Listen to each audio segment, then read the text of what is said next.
Praise the Lord. கர்த்தருடைய பரிசுத்த நாமம் இந்த காலவேளை மகிமைப்படுவதாக. நாம் இணைந்து இந்த நாளிலும் கர்த்தருடைய சந்நிதியை நோக்கி பார்க்க உதவி செய்தாரே நன்றி செலுத்துகிறேன்.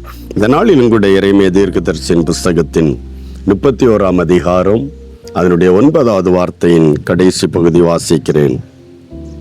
இடராத செம்மையான வழியிலேயே நடக்க பண்ணுவேன். ஒரு தேவ பிள்ளை ஆண்டவருடைய பாதத்தில் கண்ணீரோடு ஆமென் ஜெபிக்க ஆரம்பித்தால் அந்த தேவ பிள்ளையை இடராத செம்மையான பாதையில், ஹல்லேலூயா. மனுஷர் பலர் ஆலோசனை சொல்லலாம், இதை தெரிந்தெடுத்துக்கொள், இந்த வழியில் நட, இப்படி செய். ஆனால் அந்த ஆலோசனை எல்லாம் ஆமென் நான் இப்படிலாம் நினைச்சு சொன்னேன்னு சொல்லிடுவாங்க, தீமையானால். ஆனால் தேவனுடைய ஒரு ஆலோசனை நம்முடைய வாழ்வில் மட்டுமல்ல, நம்முடைய பிள்ளைகளின் பிள்ளைகள் வாழ்விலும் தலைமுறை தலைமுறையாய் நிற்கக்கூடியது. காரணம், தலைமுறையாய் அந்த தேவன் இருக்கிறார். அல்லேலூயா. இந்த கால வேளையில செம்மையான வழியில் ஒருவர் நடத்த வல்லவர். இடராத வழி செம்மை, இடர்ச்சையும் இருக்காது. எவ்வளவு அருமையான ஒரு பகுதி.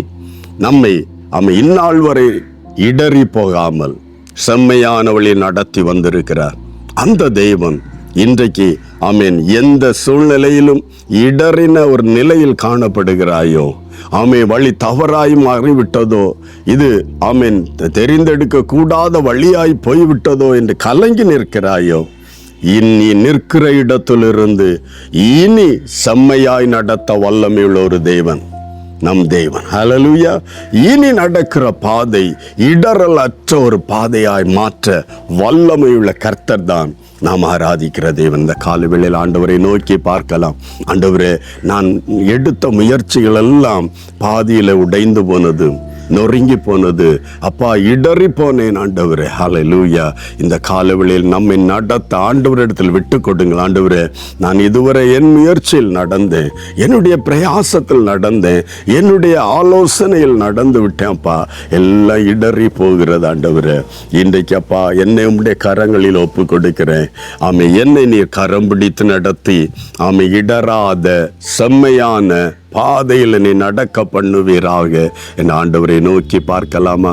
இந்த வார்த்தையின்படி அவர் உன்னை செம்மையான இடராத பாதையில் நடக்க பண்ணுவேன் என்கிற வாக்கு தத்தமாக பெற்றுக்கொள்ளுங்க.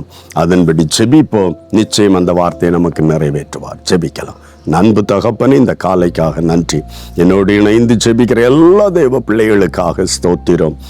இடறி போய் பாதியில் நின்று கொண்டிருக்கிற வாழ்க்கையின் எந்த பகுதி உடைந்து போய் கிடக்கிறதோ, வாழ்க்கையின் எந்த பகுதி இனி அடுத்தது என்ன செய்வது என்று கலங்கி போய் நிற்கிறாங்களோ தகப்பனே, என் ஆண்டவரே, இந்த வசனத்தின்படி கர்த்தர் இடராத செம்மையான வழியில் நீ நடத்துகிற தேவன். இந்த காலை இந்த வார்த்தை விசுவாசத்தோடு கண்ணீரோடு ஜெபிக்கிற எல்லா தேவ பிள்ளைகளின் வாழ்க்கையிலும் இந்த வார்த்தை ஆமென்றும் ஆமென் என்று நீ நிறைவேற்ற வல்லவராயிருப்பதற்காக நன்றி. ஒவ்வொரு தேவ பிள்ளைகளையும் ஒப்புக் கொடுக்கிறவர்களை ஆசீர்வதியும், இடராத செம்மையான வழியில் நடத்துவீராக. அப்படி செய்யப்படுறதுக்காக நன்றி. இயேசு கிறிஸ்துவின் மூலம் ஜெபிக்கிறோம் நல்ல பிதாவே.